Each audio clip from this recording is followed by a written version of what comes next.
Hello नमस्कार साथीहरु, welcome to my YouTube channel. मेरो युट्युब च्यानल तपाईहरुलाई स्वागत छ।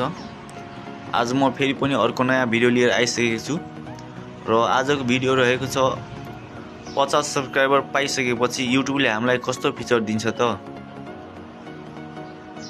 आज यस भिडियोमा रहेर सम्पूर्ण कुरा बताउन गइरहेको छु साथीहरु। सो भिडियो स्किप नगरी अन्तिमसम्म हेरिदिनु होला। स्पेशली नयाँ साथीहरुलाई थाहा नै हुन 50 सब्स्क्राइबर पाइसकेपछि हामीलाई युट्युबले कस्तो फिचर दिन्छ भनेर र उनीहरुले सुरुमा लाइभ जाँदा यस्तो देखाइरहेको हुन्छ साथीहरु।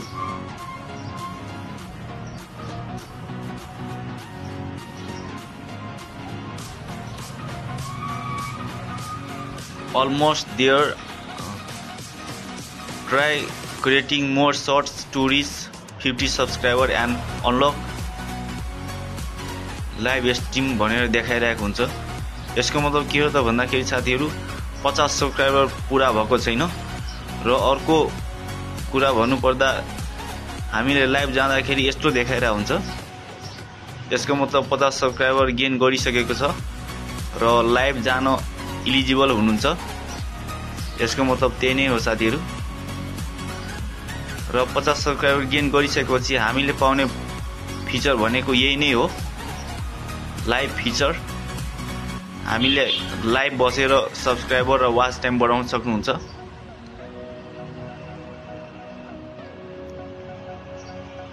र लाइभमा क्लिक गर्दा यस्तो इन्टरफेस खुल्छ।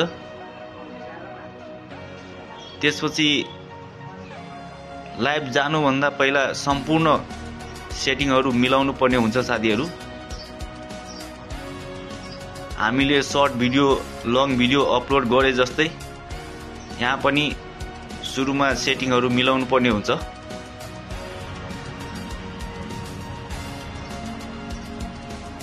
र यहाँ हेर्न सक्नुहुन्छ, यहाँ टच गरेर अगाडि पछाडीको क्यामेरा मिलाउन सकिन्छ।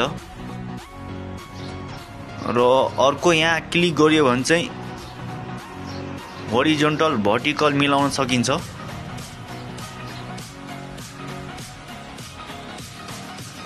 त्यसपछि यो दुईटा कुरा मिलाइसकेपछि पेन्सिल भन्ने आइकनमा जानुपर्छ।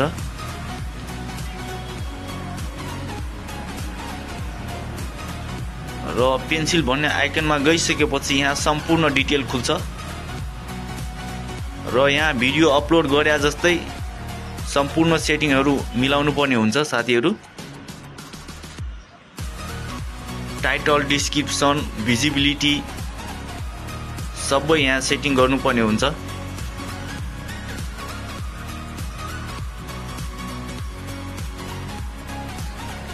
यहाँ आफ्नै हिसाबले पनि टाइटल राख्न सकिन्छ, डिस्क्रिप्सन राख्न सकिन्छ। आफू कस्तो लाइभ बस्न गइरहेको छ त्यही अनुसार टाइटल, डिस्क्रिप्सन राख्न सकिन्छ।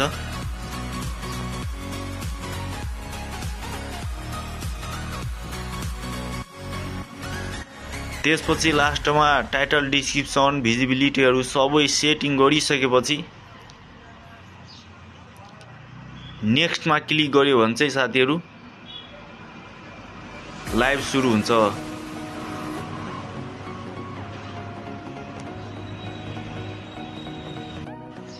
ल है त साथीहरु, 50 सब्स्क्राइबर गेन गरिसकेपछि युट्युबले हामीलाई कस्तो फिचर दिन्छ भनेर थाहा पाइसक्नु भयो होला।